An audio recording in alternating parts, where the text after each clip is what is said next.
Quality control is down, misprints and factory errors are up.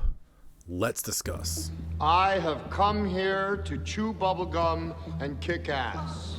And I'm all out of bubblegum.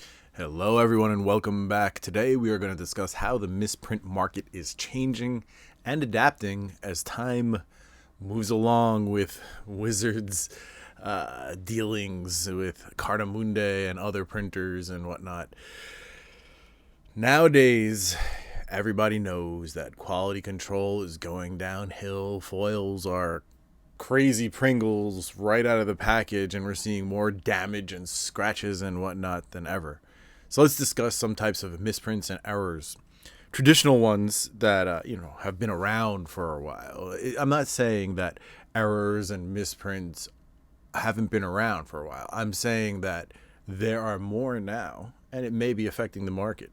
Okay, so the types of misprints and errors that I want to talk about today are occlusions, like something getting in the way of the ink and the sheet, and so there's like a spot.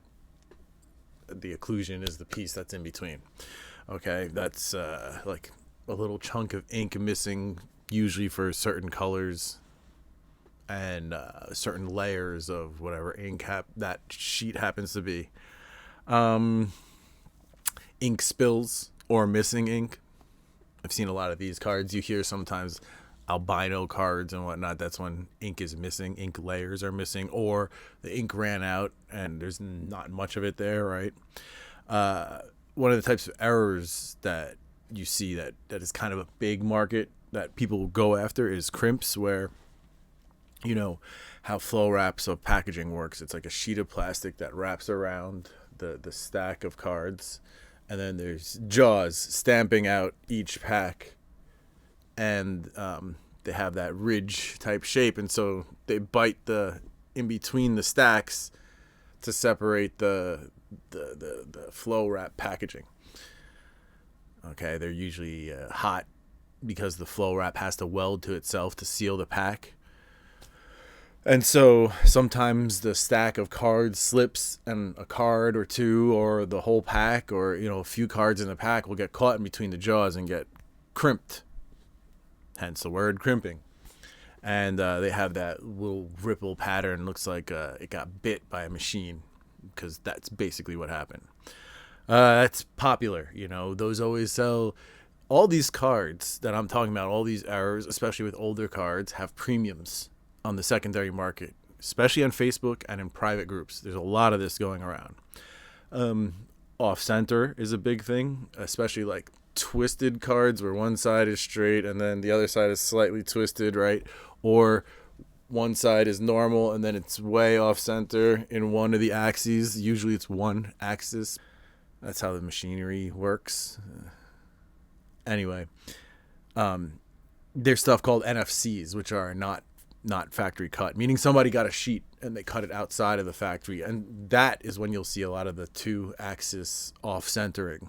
You see it a lot with War of the Spark, because they gave out a lot of those sheets, but you do see it for all types of sets, and I'm not saying it doesn't exist for cards to be off centered on two axes. I'm saying it's more likely NFC than not. Okay, double prints, where you'll have two different cards printed on on the same card. So these are more traditional errors, right?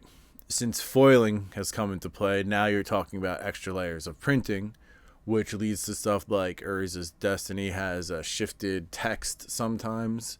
There's also backs reversed, though that's a little bit later. But now we're coming into an era where a lot of factory damage is happening too. You're seeing like scratches on foiling.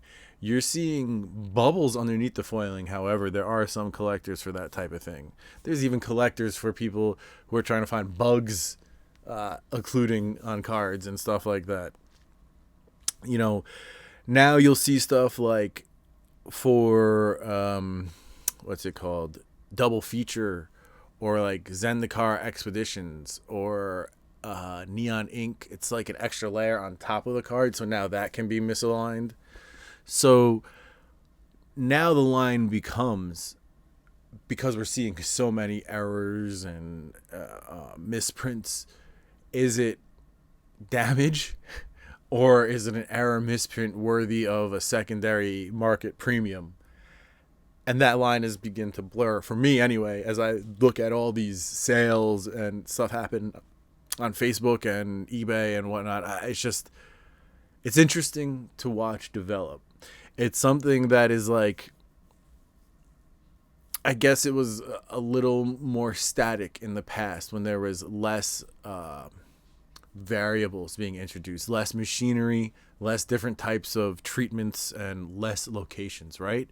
It makes more sense now that we're seeing more printers in more areas, using different types of foiling and different layers, as can be seen the difference between cards printed in Japan and in the United States. It's getting interesting, but there's some that I consider just silliness, but that's a personal preference, you know what I mean? So there are collectors out there. It's a very interesting market. I just wanted to talk about it a little bit and talk about how, where is that line? Like, I want to hear your comments on some of this stuff below. Is it all just factory damage? Like, to be sent to Wizards and replaced? I mean, I know the scratches are. I sent back an entire box of Core 21 Collector's Edition because it was all just scratched up. I'm like, this is not, this isn't what I was looking for when I opened a box. I wasn't looking for a bunch of damage. And, yeah. Just want to know your opinions. Remember to like and subscribe. Check out my Patreon. We got channel memberships. Have a nice day, everyone. Take care. If you're going to buy any cards today, remember to use my TCG Player affiliate link. I got the QR code, and it's also in the description. Click on it, shop like normal. It helps out a lot. Thank you very much to those people who watch all the videos, those who subscribe, and the patrons. You guys make this happen. That's it, man. Game over, man. Game over. What the fuck are we gonna do now? What are we gonna do? Maybe we could build a fire, sing a couple of songs, huh? Why don't we try that?